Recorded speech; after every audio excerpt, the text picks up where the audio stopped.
अस्सलाम वालेकुम। उम्मीद है आप लोग खैरियत से होंगे।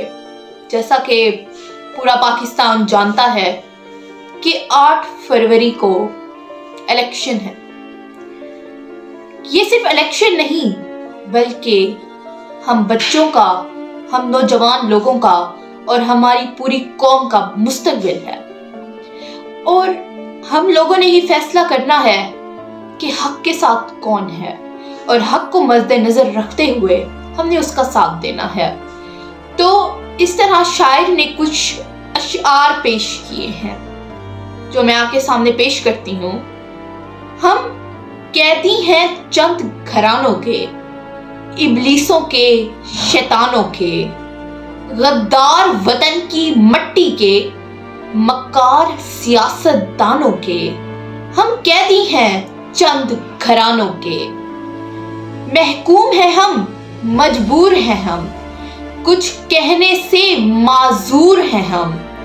अफलास की जर्दी चेहरों पर और जख्मों से भी चूर हैं हम। निगहबान है दुश्मन जानों के, हम कैदी चंद घरानों के। मकरूज किया नीलाम किया, हर आन हमें बदनाम किया। कशकोल थमाकर हाथों में हमें दुनिया में रुसवा किया।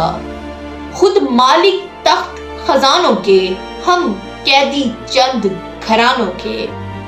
ये लूट के धन ले जाते हैं, हम कर्ज का बोझ उठाते हैं। कुछ देर रहे खामोश मगर फिर लूटने ये आ जाते हैं। अंदाज नए बेमानों के, हम कैदी चंद घरानों के। अंदाज नए बेमानों के, हम कैदी चंद घरानों के। नस्लों की गुलामी करते हैं, हम इनकी खातिर मरते हैं। पैरों में है गर्ज की जंजीरें, आजाद फिजा से डरते हैं। हम आदी हैं जिंदानों के, हम कैदी चंद घरानों के। हम कैदी चंद। मेरे हमवतनों, अब आपको फैसला करना है कि आपको किसको सपोर्ट करना है।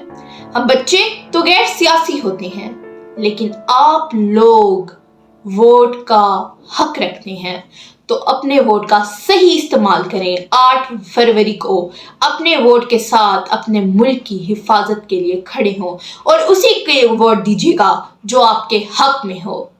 शुक्रिया। वीडियो अच्छी लगे तो जरूर लाइक कीजिएगा, सब्सक्राइब कीजिएगा।